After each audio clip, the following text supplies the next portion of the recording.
One-on-one meetings with employees are something the vast majority of managers are familiar with. Some managers have them on a weekly, bi-weekly, or monthly cadence, while others have them on an as-needed basis. But fundamentally, they are all the same. It's a dedicated block of time to sit down with an individual employee on relevant topics. At least that's the idea. What differs in these meetings is what is actually discussed. The majority of one-on-one conversations are employee-led, essentially leaving it to the employee to share relevant updates and talk through areas where they need support. Many managers often state that these meetings are just for the employee and that they can use the time with the manager however they want. What I often see is that many employers will show up to these meetings and say they have no updates or areas where they need support. The manager doesn't ask any probing questions, only to find out later that things maybe weren't as good as the employee had led them to believe, or that they were doing things that the manager was completely unaware of.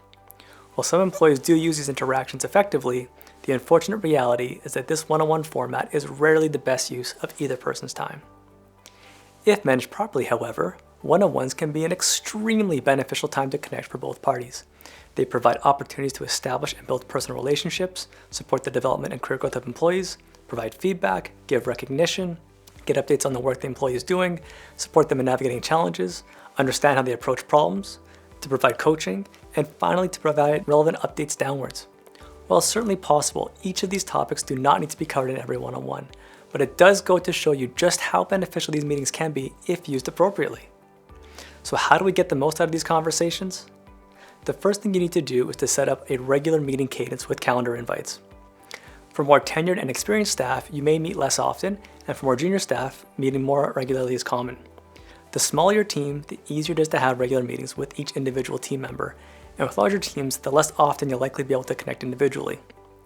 Best practices for connecting are every 1 to 2 weeks ideally, and at a minimum once a month.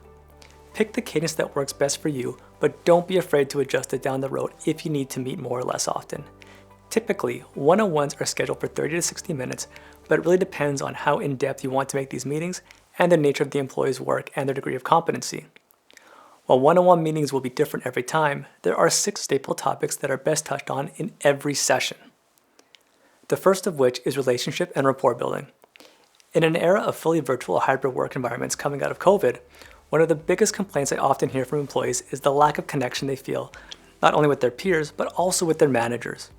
Interactions have largely become very transactional and focused solely on the business at hand. One of the best perks of being in office is the connection that you often foster with your peers through informal interactions, like stopping for a quick chat in the hall, having a quick morning check-in, grabbing a coffee, eating lunch in the same area, etc. With these opportunities mostly lost for the vast majority of corporate workers working remotely, one-on-ones create the perfect opportunity to slow things down for a moment and to bring in that sense of connectedness. This can be as simple as not only asking how they're doing or how their weekend was, but on what they've been up to lately and being open yourself to what you've been up to. Ideally, you can look for common interests in which to foster a stronger relationship, and if nothing else, at least you get to know your employees on a more personal level. It's an opportunity to build a relationship, which in the long run can have significant benefits, which include but are not limited to the employee having an increased sense of loyalty, being less adversarial, more inclined and comfortable in talking to you about difficult situations, and simply feeling better connected with the workplace in a positive fashion. It can be easy with certain employees, especially those who are more extroverted, to eat up a lot of time socializing at the outset of a one-on-one, so be mindful of the agenda that's been set and ensure you don't take away from the real meat of the conversation. Typically, 2 to 5 minutes is usually the sweet spot. The other thing to be mindful of is to not be too open with your personal life or to pry too deeply into theirs. Remember, this is still a professional working relationship and should be treated as such. Generally speaking, talking about intimate personal health issues, relationships, and politics are best avoided. Number 2, getting updates from the employee. This could include updates of their choosing, but also updates on projects or tasks that you as the manager have specifically asked to be updated on. This is a great opportunity for you as a manager to ask probing questions and to get a better understanding of how the employee is approaching the task and potentially provide some coaching rather than just getting updates on the results they're achieving. Number 3, employee challenges. This can range in nature from needing support thinking through a strategic initiative they're stuck on, to addressing personal challenges such as workload management, to navigating interpersonal conflicts in the workplace, etc. Number 4, updates from the manager. This is a very important and often overlooked component of one-on-one meetings, especially with managers who have historically taken a "this is a time for you" approach.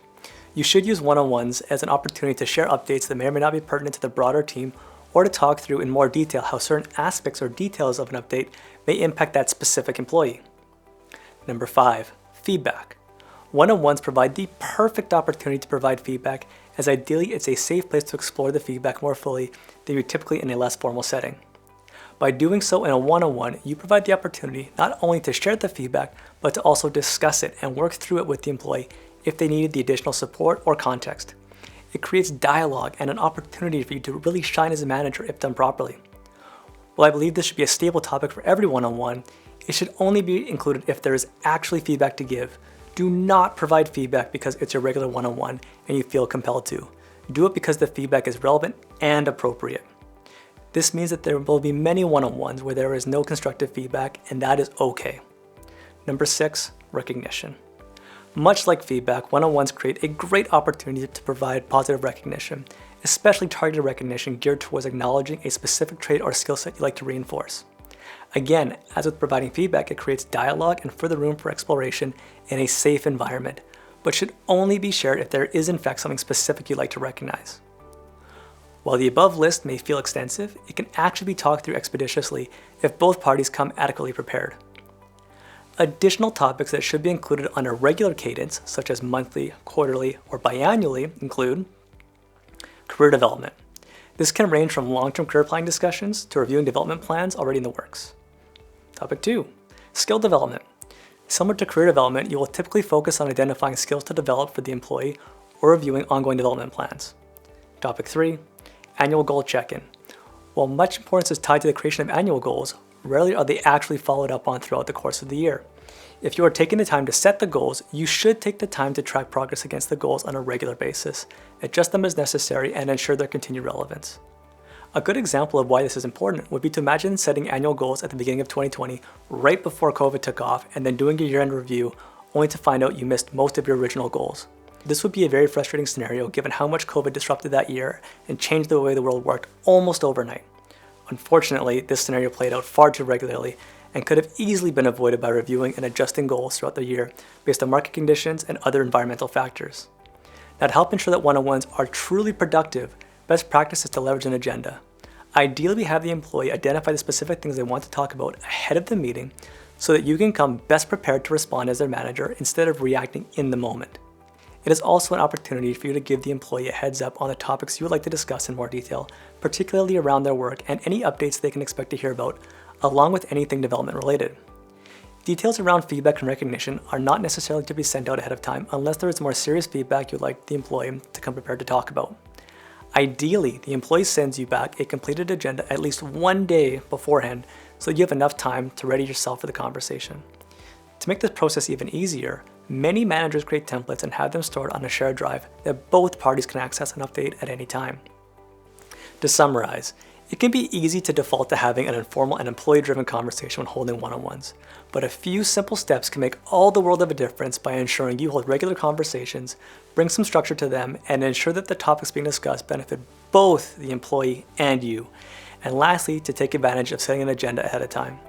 I hope you found this helpful and that you now feel empowered to have more productive one-on-ones with your employees.